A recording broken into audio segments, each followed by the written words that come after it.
Nos destaques do Panorama CBN de hoje, eu conto para você que o ministro Alexandre de Moraes suspendeu o sigilo da decisão que autorizou mandados de busca e apreensão contra empresários bolsonaristas. Senado aprova a proposta que obriga os planos de saúde a cobrirem tratamentos e exames que não estão previstos na lista da ANS. E no cenário internacional, Chile convoca embaixador brasileiro em Santiago para prestar esclarecimentos sobre as declarações do presidente Jair Bolsonaro sobre o presidente chileno. Panorama CBN. Olá para você que está ouvindo o Panorama CBN. Eu sou a Juliana Prado e vou te contar em menos de 30 minutos tudo que foi notícia nesta segunda-feira, dia 29 de agosto de 2022. CBN Eleições 2022. Tudo bem com você? Espero que você tenha descansado no final de semana, porque tem muita notícia por aqui. E o tom dessa segunda-feira foi determinado pelo final de semana, né? Pelo primeiro debate com os candidatos à presidência. Esse evento aconteceu ontem na Band. E a Bianca Santos até contou para você na edição da manhã de hoje todos os detalhes desse debate. Então eu recomendo fortemente que você ouça, combinado? E hoje, pós-debate, essa ressaca aí, foi o dia de reavaliar as estratégias. A equipe de Bolsonaro, por exemplo, passou a madrugada numa DR e agora está reavaliando a participação do presidente em outros debates e até em sabatinas. A nossa repórter em Brasília, Gabriela Echenique, conversou com aliados do presidente que disseram para ela que eventuais entrevistas vão acontecer, mas serão escolhidas a dedo com foco nas redes sociais. Porque a avaliação da campanha é que Bolsonaro estava indo muito bem no debate, como programado, mas os ataques às mulheres viraram o principal assunto comentado nas redes sociais. E por causa disso, bolsonaristas acreditam que o presidente não perdeu votos, mas foi um tiro no pé de quem precisa crescer entre o eleitorado feminino para vencer as eleições. Segundo eles, depois desses ataques de Bolsonaro, vai ser mais difícil de buscar esse eleitorado feminino. Já dentro da campanha petista, a avaliação é de que Lula foi morno e ficou apagado no debate. Aliados até esperavam Lula mais incisivo e partindo para o confronto com Bolsonaro, o que não aconteceu de fato. A própria campanha acredita que ele foi mal na resposta sobre corrupção e que não entregou tudo que tinha. Mas alguns avaliaram que ele demonstrou equilíbrio, se contrapondo a Bolsonaro e não perdeu o debate. Bom, sobre esse assunto ouvimos na programação da CBN o cientista político e consultor da BMJ, Lucas Fernandes. Na avaliação dele, nenhum dos dois perdeu eleitores, mas Bolsonaro precisa ganhar para diminuir a distância com o petista. Lula ele precisa apenas da manutenção do status quo, já o Bolsonaro ele precisa intensificar o crescimento dele. Tanto Lula quanto o Bolsonaro não perdem muitos eleitores. Os dois candidatos acabam tendo bons recortes para colocar nas redes sociais, né? Eles já estão explorando alguns acertos nas suas respostas e alguns deslizes de outros candidatos. A gente não teve nenhum grande elemento novo que fosse desconhecido pelo seu eleitor, então eu não acho que balança significativamente esse percentual de eleitores que os dois já têm. O que ficou evidente entre as campanhas é que a candidata do MDB, Simone Tebet, foi a que teve o melhor desempenho no primeiro debate entre presidenciáveis. Isso até na avaliação das campanhas adversárias. Isso porque, segundo a avaliação dos políticos, ela, além de apresentar propostas, ela saiu em defesa das mulheres, não fugiu do debate e bateu de frente com os dois principais candidatos. Internamente na cúpula do MDB, a expectativa é que o bom desempenho já reflita nas próximas pesquisas de intenção de voto. Relembrando para você, não vai ser uma tarefa muito fácil, porque Simone Tebet está em quarto lugar com 2% das intenções. Para o cientista político pela Universidade de Brasília, André Rosa, é muito cedo para dizer se o impacto vai ser tão significativo assim como o partido de Simone Tebet acredita. A partir desse momento, o eleitor ele começa a cristalizar algumas ideias. Então, é através do primeiro debate, através do programa na televisão, através do acompanhamento das redes sociais. Então, é um conjunto de variáveis que vai agora levando conhecimento ao eleitor. Então, nas próximas semanas, a gente já vai começar a verificar algumas oscilações, para mais ou para menos. Já Ciro Gomes, pelo menos nas redes sociais, teve uma boa avaliação. Apesar dele ter perdido a oportunidade de sair em defesa das mulheres após o ataque de Bolsonaro à jornalista da CBN, do jornal O Globo e da TV Cultura, Vera Magalhães, a avaliação é que Ciro Gomes foi bem e pode ter conquistado o voto de alguns indecisos, porque ele bateu de frente com Bolsonaro e manteve distância de Lula, que sugeriu uma aliança num eventual segundo turno. Por enquanto é só, daqui a pouquinho eu vou contar para você que esse debate repercutiu até no noticiário internacional. Mas antes, aproveitando que eu estou falando de eleições, eu vou contar para você como é que foi o dia dos candidatos. Eu começo por Simone Tebet, do MDB. Hoje, nesta segunda pós-debate, ela disse que está com a sensação de dever cumprido. Para ela, o debate teve 3 assuntos principais: a democracia, a falta de participação das mulheres nos espaços de poder e a corrupção. Segundo Simone Tebet, ela mostrou que há alternativas à polarização entre Jair Bolsonaro e Luiz Inácio Lula da Silva. O debate ele serve para tirar as máscaras, né? Você não tem marqueteiro, você não tem alguém por trás. Então ali o que foi apresentado é aquilo que nós somos. Nós tivemos ali alguns empates importantes. Nós estamos falando de 2 figuras que hoje se personalizam como se representassem todo o Brasil. Nós temos 215 milhões de brasileiros, 33 milhões passando fome, pessoas desalentadas e eles ficando alimentando o ódio de um contra eles, dividindo as famílias e um jogando para outra peste de corrupção, quando a gente sabe que os dois têm denúncias graves de corrupção. Simone Tebet também comentou os ataques que Jair Bolsonaro fez contra as mulheres. Se por acaso você está perdido, o presidente Jair Bolsonaro atacou a jornalista Vera Magalhães ao ser escolhido por ela para comentar uma resposta de Ciro Gomes sobre a queda de vacinação no país. E aí, Bolsonaro atacou a jornalista e emendou ataques a Simone Tebet. Lamentavelmente, tivemos que ir para um embate, que é um embate que eu já estou acostumada, porque dentro da CPI fui vítima de violência política mais de uma vez desse governo, de um presidente da República que flerta com o autoritarismo, que fabrica fake news, inclusive o fez ontem contra mim, e que não tem o menor respeito pelas mulheres brasileiras. Para a candidata do MDB, o desempenho dela no debate deve levar algum tempo para refletir nas pesquisas de intenção de voto. Mas ela diz que se ela chegar ao 3º lugar em uma semana, ela consegue dobrar a pontuação com o chamado voto útil. E falando nisso, antes de seguir aqui com o assunto, hoje à noite o G1, a TV Globo e a Globo News vão publicar o resultado da segunda pesquisa de intenção de voto do Instituto IPEC sobre a disputa pela presidência da República. E além dessa pesquisa, serão divulgados resultados das primeiras pesquisas sobre as disputas pelos governos do Acre, da Paraíba e de Roraima. Então, eu tenho certeza que amanhã a Bianca Santos vai contar tudo para você. Então, fica bem tranquilo, viu? Agora, seguindo aqui com a agenda dos candidatos, Simone Tebet, ela fez uma agenda aqui em São Paulo e apresentou algumas propostas na área da educação, como a criação de uma espécie de poupança para estimular jovens a concluírem o ensino médio. Já o candidato do PDT à presidência, Ciro Gomes, participou nesta manhã de um evento que foi promovido pela Associação Brasileira da Infraestrutura e das Indústrias de Base em um hotel aqui na região central de São Paulo. E é claro, ele fez uma avaliação do primeiro debate que foi realizado ontem com os candidatos à presidência. E ele criticou a polarização.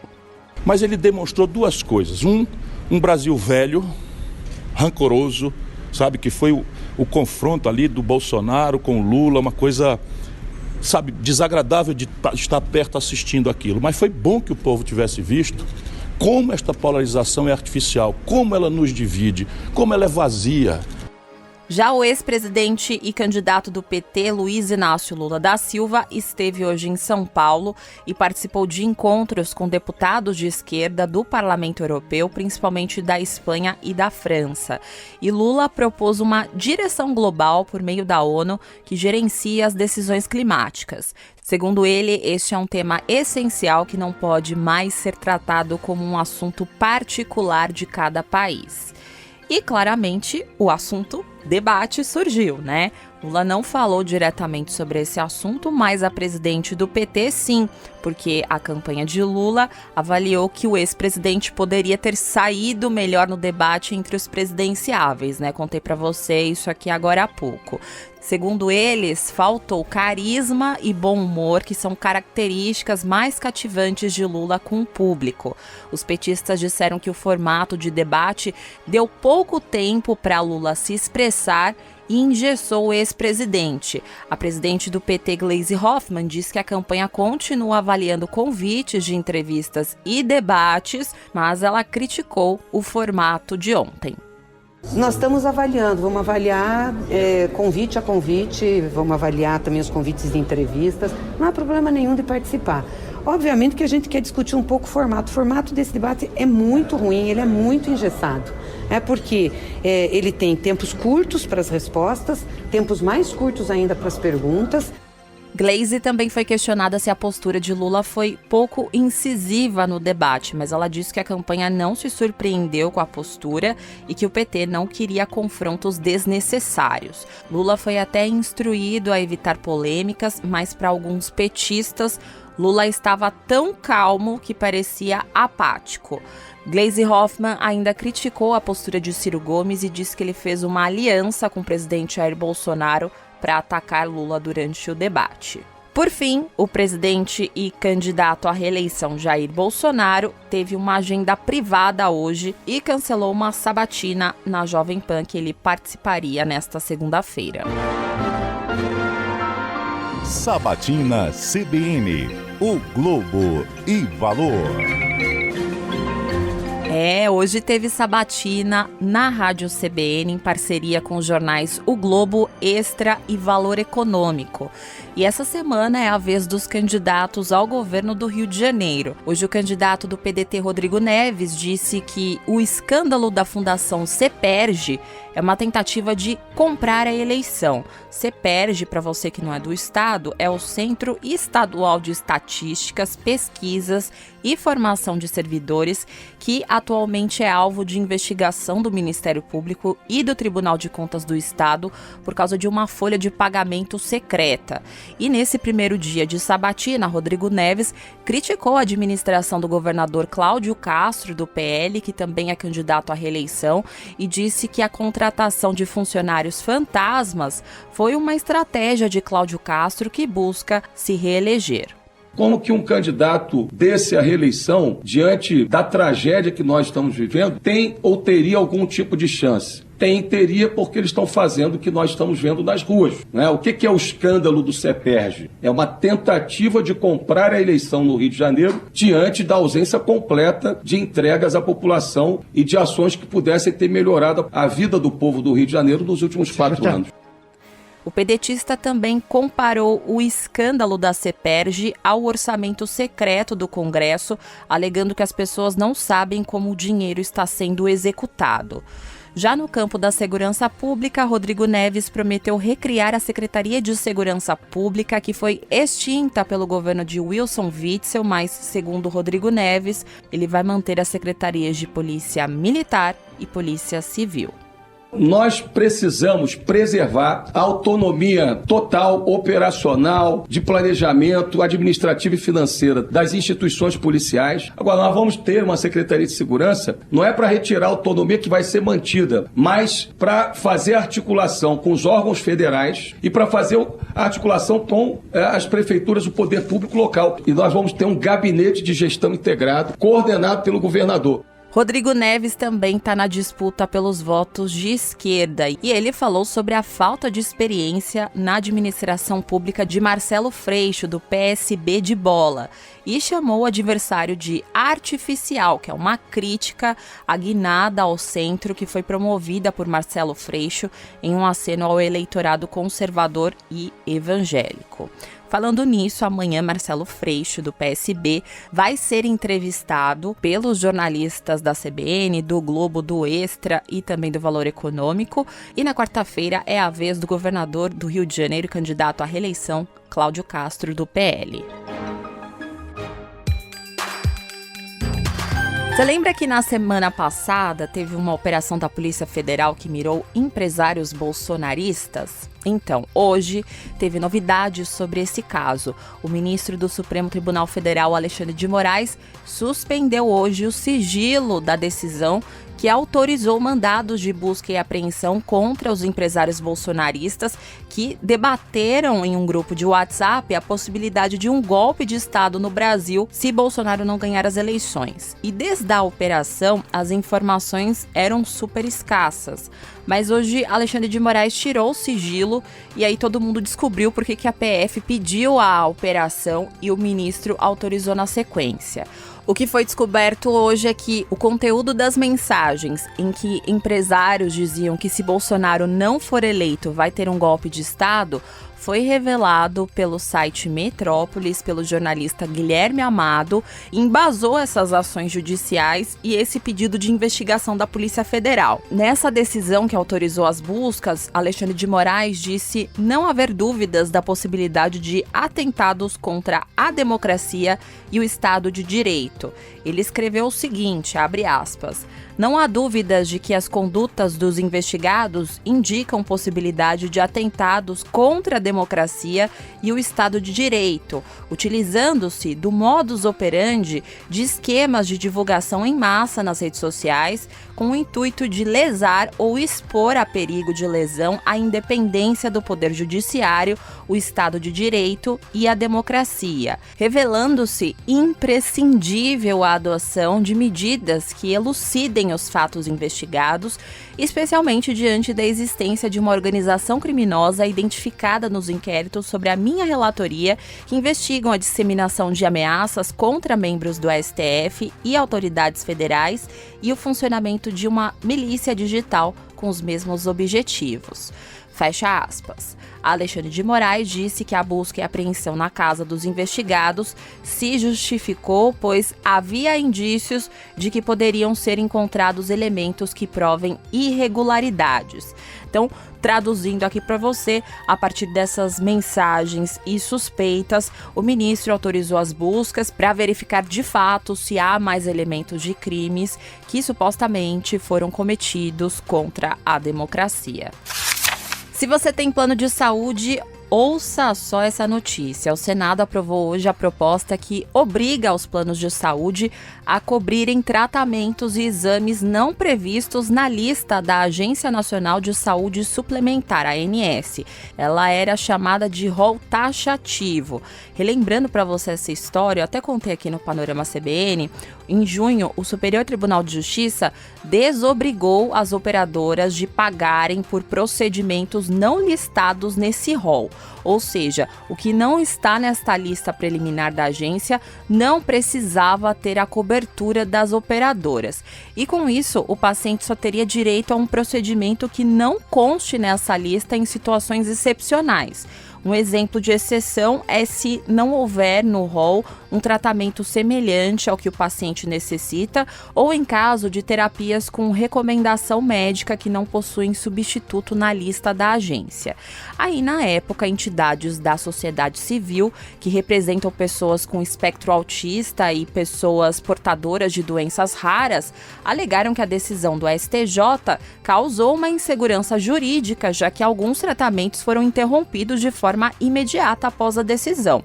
E aí, em agosto, a Câmara aprovou um projeto de lei para reverter essa decisão do STJ e disse que a lista da ANS é apenas exemplificativa e não a cobertura total. Então, pela proposta que foi aprovada hoje, os planos vão ter que pagar por tratamentos, mesmo que fora do rol taxativo, desde que sigam um dos seguintes critérios. Esse tratamento precisa ter eficácia comprovada, a recomendação pela Conitec, que é a Comissão Nacional de Incorporação de Tecnologias no SUS, ou uma recomendação de, no mínimo, um órgão de avaliação de tecnologias em saúde de renome internacional. Nesse último caso, o tratamento precisa ainda ter sido autorizado para as pessoas do país que sediar esse órgão de renome internacional quando for o caso. E essa decisão de hoje é importante porque, como os senadores aprovaram o mesmo texto que passou na Câmara sem nenhuma alteração, o projeto está agora na mão do presidente Jair Bolsonaro, que deve sancionar essa medida. Do outro lado da história, o diretor-presidente da ANS, Paulo Rebelo, disse que forçar os planos a pagarem pelos tratamentos pode causar um desequilíbrio no setor, porque 80% das operadoras são pequenas e não vão ter condições de arcar com os custos elevados dos medicamentos. No mercado financeiro, a Bolsa de Valores de São Paulo encerrou o dia de hoje em alta de 0,02% aos 112.323 pontos. No mercado de câmbio, o dólar comercial fechou o dia em baixa de 0,88% aos R$ 5,033. Já o euro também fechou o dia negociado com uma queda de 0,57% aos R$ 5,031. No cenário internacional, eu vou voltar a falar sobre o debate da Band, como prometido, porque o Chile convocou nesta segunda-feira o embaixador brasileiro em Santiago para prestar esclarecimentos sobre as declarações do presidente Jair Bolsonaro sobre o presidente chileno Gabriel Boric. Ontem, no debate, Bolsonaro acusou Boric de atear fogo em metrôs durante os protestos de outubro de 2019 lá no Chile. E, segundo a ministra das Relações Exteriores do Chile, essas falas são falsas e gravíssimas.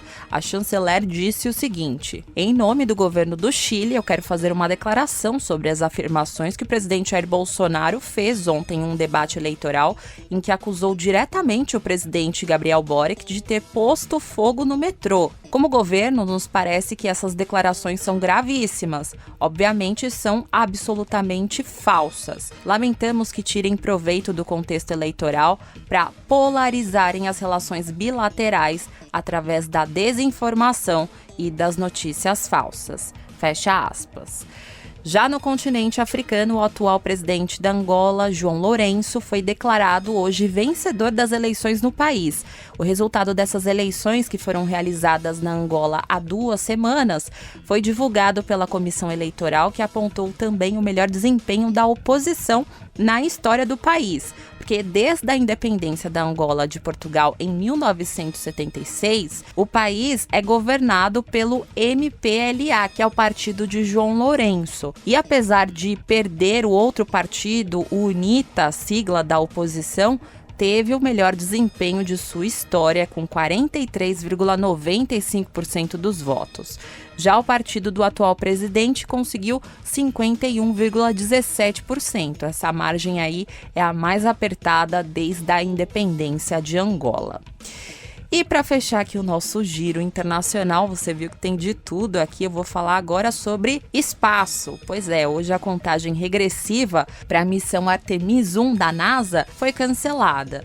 Essa missão é super importante porque é o primeiro passo do programa que promete retornar humanos à Lua. E eu falei que ela foi cancelada, mas pelo menos é por enquanto, porque a expectativa é que o lançamento aconteça na próxima sexta-feira, dia 2, ou, se novos problemas acontecerem, somente no dia 5 de setembro. A NASA até informou que os engenheiros da agência estavam avaliando um problema com o hidrogênio líquido no motor de número 3 do megafoguete.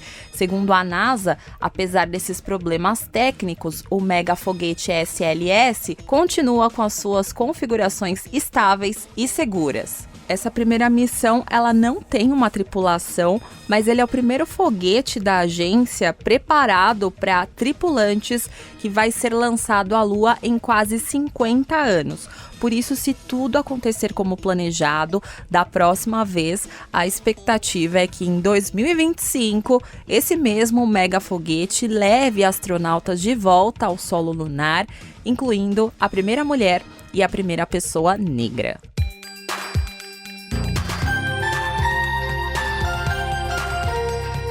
Agora eu vou indo nessa, muito obrigada pela companhia de hoje. O roteiro dessa edição foi escrito por mim, a montagem e a sonorização são do Daniel Mesquita, o Dom. E você pode me encontrar lá nas redes sociais, no @Juliana_Deprado no Twitter, no Insta é só procurar por @JulianaDeprado e tem também o e-mail juliana.prado@cbn.com.br.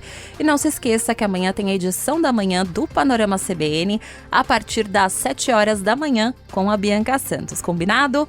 Beijos pra você e até mais!